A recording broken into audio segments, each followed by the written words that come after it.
l'invité média. Et comme chaque semaine, je suis accompagnée de Frédéric Roy, rédacteur en chef CB News. Bonjour Frédéric. Bonjour Rebecca. Et de notre journaliste BFM Business, Julien Casqui. Bonjour Julien. Bonjour Rebecca, bonjour à tous. Et puis nous accueillons aujourd'hui Gauthier Normand. Bonjour. Merci d'être avec nous. Vous êtes le cofondateur et le directeur général de Reworld Media. Reworld Media est aujourd'hui le deuxième groupe français digital qui touche plus de 37 millions de visiteurs uniques chaque mois. Vous venez de finaliser le rachat d'Unify, le pôle média numérique du groupe TF1. Et tout récemment, vous avez annoncé l'acquisition le projet d'acquisition du magazine féminin Gradia et du magazine de mode masculin Icône. Ça fait pas mal de nouveautés, tout ça. D'abord, rapidement, quelles sont vos ambitions pour Gradia et pour Icône ? Oui, parfait. Bonjour, merci de m'avoir invité. Alors peut-être quelques mots quand même sur Reworld Media, vous l'avez présenté, je vous remercie. Reworld Media, d'abord vient de fêter ses 10 ans, donc c'était il y a quelques mois, donc finalement c'est un groupe assez jeune dans le paysage. Reworld Media, c'est aussi un groupe français, détenu par ses managers français, coté en bourse à Paris, donc c'est aussi important pour nous cet élément-là. On a récemment fait l'annonce d'une opération qui serait en cours pour reprendre la marque Gradia dans le monde, auprès de son actionnaire actuel Mondadori en Italie. Donc l'objectif de la reprise de cette marque, comme je le disais, donc on a aujourd'hui 80 marques en France. Notre objectif, la stratégie qui avait été affichée depuis quelques années maintenant, c'est de se tourner vers l'international, de continuer à se tourner vers l'international, puisque Reworld Media réalise déjà 25% de son revenu dans 11 pays aujourd'hui en France. Donc continuer ce développement à l'international. Je pense et nous pensons que ce qui a été réalisé par Reworld Media, peut-être on y reviendra si c'est possible, mais ce qui a été réalisé par Reworld Media en France, en tout cas, de devenir leader ou un acteur quasiment leader dans son marché est duplicable dans les autres pays et surtout en Europe.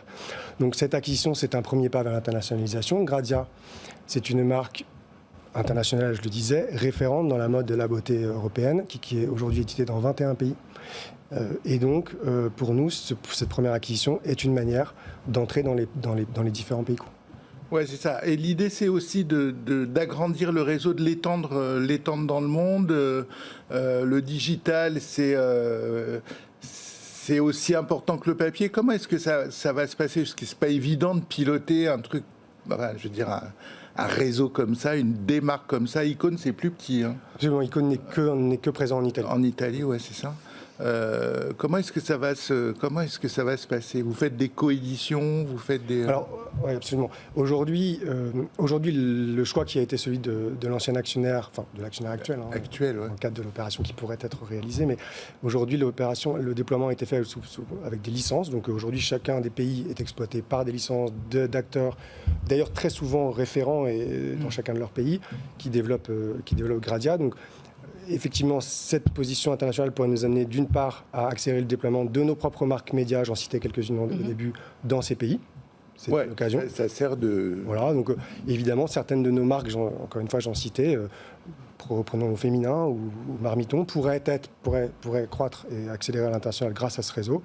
Et Gradia, je le disais, faire bénéficier nos licenciés et peut-être d'autres pays qui seraient lancés en propre de notre expérience digitale. Justement, les marques que vous citez là font partie d'Unify, que vous avez racheté au début de l'été dernier. Qu'est-ce qui vous a intéressé chez Unify particulièrement ? Alors, peut-être quelques mots quand même sur la stratégie pour inclure tout ça. Donc, on a créé ce groupe, je le disais, il y a 10 ans, dans un objectif clair de valorisation et d'investissement dans des marques médias fortes qui sont pour nous la force de prescription et une force institutionnelle qui nous permet aujourd'hui d'être puissants dans le digital. La stratégie a été systématiquement de garder et de développer tous les canaux de diffusion. Donc là, plus souvent, les marques qui ont été reprises avaient un canal de diffusion historique qui était le magazine, qui a été maintenu, renforcé, réinvesti, et un déploiement digital qui a été principalement permis par le développement de notre propre technologie. On fait partie des rares acteurs européens à être propriétaires de notre technologie, à investir beaucoup et régulièrement dans cette technologie. Et c'est comme ça qu'on s'est construit. Avant l'acquisition d'Unify, je viens à votre question, certains champs n'étaient pas ou peu couverts, en tout cas champs de thématiques ou bassins d'audience n'étaient pas un peu couverts. On peut prendre l'exemple de Marmiton, par exemple, qui est aujourd'hui la marque référente digitale en cuisine, qui n'était pas ou peu couvert. Donc très clairement, une des raisons de l'investissement a été d'aller couvrir et d'éteindre le bassin d'audience. Et qu'est-ce qui fait que vous allez réussir pour Unify ? TF1 s'est un peu cassé les dents en rachetant Unify. Pourquoi vous allez faire décoller toutes les marques d'Unify ? Alors, Les marques d'Unify, c'est d'abord des marques pionnières dans le digital en France. Souvenez-vous, Au Féminin, Marmiton, c'est Doctissimo, pour ne citer que. Donc, simplement, je veux vous dire que ces marques étaient bien avant d'être propriétaires de TF1, déjà iconiques et les pionnières dans le média digital en France. Ça, c'est un premier point. Donc, ça reste encore aujourd'hui des marques très fortes. Je ne ferai pas de commentaires sur le parcours de TF1, si vous me permettez. En revanche, très clairement, il s'insère dans notre stratégie de déploiement qui, je l'ai dit, est très tournée vers notre propriété de technologie et notre propriété de contenu de qualité. Et j'ai envie de vous dire, on réussira comme on l'a démontré, la réussite qu'on a faite dans les dernières acquisitions. C'est des marques que vous allez développer à votre manière. D'habitude, vous avez, comme vous l'aviez dit d'ailleurs, vous achetiez plutôt des magazines que vous digitalissiez. Oui. Là, c'est des marques digitales qui peuvent, Marmiton, avoir des versions papier, mais c'est pas leur métier de base. Donc là, vous allez faire le contraire, c'est-à-dire que vous allez les faire des versions papier pour vous appuyer. Alors, de la même manière que à chaque fois qu'on fait l'acquisition d'une marque, c'est véritablement ça la valeur, le sujet est de diversifier ces canaux d'expression. Donc, effectivement, pour des marques qui étaient magazines, en faire du digital. Pour des marques qui sont pure digital, pourquoi pas aller en faire du magazine puisque Vous y croyez encore au magazine ? Oui, absolument. On croit énormément à ce métier. On a, pour preuve, lancé 15 magazines les 18 derniers mois. Donc, ça veut dire qu'on y croit. Moi, je pense que le business du magazine est un vrai business à l'image de l'édition. C'est-à-dire que quand on réussit à avoir un contenu de qualité, j'insiste, adressé à une cible qui est capable de payer le prix du contenu qu'on produit, il y a un business, on le voit. Aux US, ça se passe très bien. L'édition se passe aussi, qui a racheté récemment Prisma Media. Absolument. C'est une bonne nouvelle, ça, pour le secteur ? Oui, c'est une excellente nouvelle pour le secteur que des grands acteurs qui ont démontré leurs compétences dans ce secteur des médias investissent dans le magazine. Mais finalement, le magazine, je pense que c'est trop réducteur, investissent dans des marques médias puissantes qui ont des capacités de déploiement, dont le canal magazine. Il n'y a aucune redondance entre ce que vous venez d'acheter chez Unify et ce que vous avez déjà chez vous, ou redondance ou moyen de faire grandir sur certains domaines quand même, non ?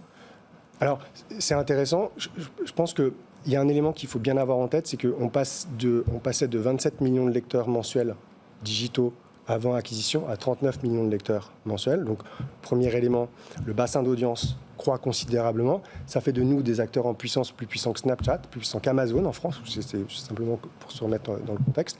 Ça fait de nous, enfin, une vraie alternative sérieuse aux GAFA pour nos annonceurs. Donc, ça, déjà, ça nous... Vraiment ?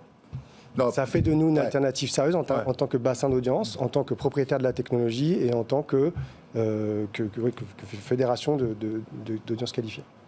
Des journalistes de Science et Vie sont partis en 2021 car ils reprochaient à Reworld Media d'avoir confié la gestion du site internet à des chargés de contenu non journalistique qui pouvaient cumuler des erreurs et qui reprochaient un manque d'effectifs. Qu'est-ce que vous répondez à ça ? Est-ce que ce sont véritablement des journalistes ou est-ce que ça peut être aussi un peu des créateurs de contenu de temps en temps ? Alors, d'abord, je vous remercie de me poser la question parce que ça a fait couler beaucoup d'encre et c'est toujours intéressant d'en parler avec le principal concerné que je suis. Alors, est-ce que vous pensez vraiment qu'on peut être le premier acteur de magazine en France et une des plus grosses plateformes digitales françaises de médias sans journalistes ? Je pense que c'est évidemment impossible. Je pense que toutes ces histoires, et je ne veux pas revenir plus précisément sur le cas de Science et Vie, mais je pense que tout ça a été beaucoup de bruits qui se sont passés déjà il y a 3 ans. Moi, je préfère mettre tout ça derrière moi. Je peux vous donner quelques éléments très factuels. Le groupe est évidemment un des plus gros employeurs de journalistes français. On travaille avec 800 journalistes aujourd'hui dans le groupe. Donc ça veut dire que, très clairement, non seulement la caution et la qualité éditoriale d'un journaliste est importante, mais elle est indispensable dans le déroulé de notre stratégie. Donc évidemment, on travaille beaucoup avec des journalistes compétents, puisque le journaliste compétent est le seul capable d'écrire et de produire du contenu qui pourra faire lire nos contenus. Ce que j'essaye de comprendre, c'est juste qu'il n'y a pas de fumée sans feu. Il n'y a pas de fumée sans feu. Et puis la limite est fine. Ce sont des métiers qui se ressemblent, et tant mieux. Absolument, tout à fait. Je pense que c'est pour ça que j'insistais sur le fait que, évidemment, ce n'est pas crédible d'imaginer de ne pas avoir de journalistes. Nous sommes le plus gros employeur de journalistes français, c'est un fait. Nous travaillons avec 800 journalistes aujourd'hui, c'est également un fait. Et mon objectif et mon ambition est simplement d'avoir sans arrêt les meilleurs experts au meilleur moment pour écrire les meilleurs contenus pour nos lecteurs. Dernière question, Gauthier Normand. Que pensez-vous du dossier Twitter Elon Musk avec tout le bruit que ça fait, l'assouplissement des règles du contenu de Twitter qui est promis par Elon Musk? Est-ce que ça risque d'entacher la réputation des marques et donc un peu faire fuir les annonceurs, selon vous? Alors, je me garderais bien de commenter la stratégie d'Elon Musk qui reste ce qu'il est, mais en revanche, ce qui est important dans cette situation-là, c'est que, et qui va dans le sens de notre stratégie, c'est que finalement, la caution d'une marque média, la caution de son équipe journalistique et écrivante de qualité reste et vont ne faire que renforcer la force de la prescription de ces marques. Et finalement, pour nous, éditeurs de marques médias, c'est une bonne nouvelle. Merci beaucoup Gauthier Normand. Vous êtes cofondateur et directeur général de Reworld Media. Julien, c'est parti pour le journal. Il y a une grosse news aujourd'hui. Grosse news avec Netflix qui, la publicité sur Netflix, ça arrive aujourd'hui et les annonceurs, Rebecca, sont déjà au rendez-vous. On vous explique tout maintenant. Et bien, c'est parti.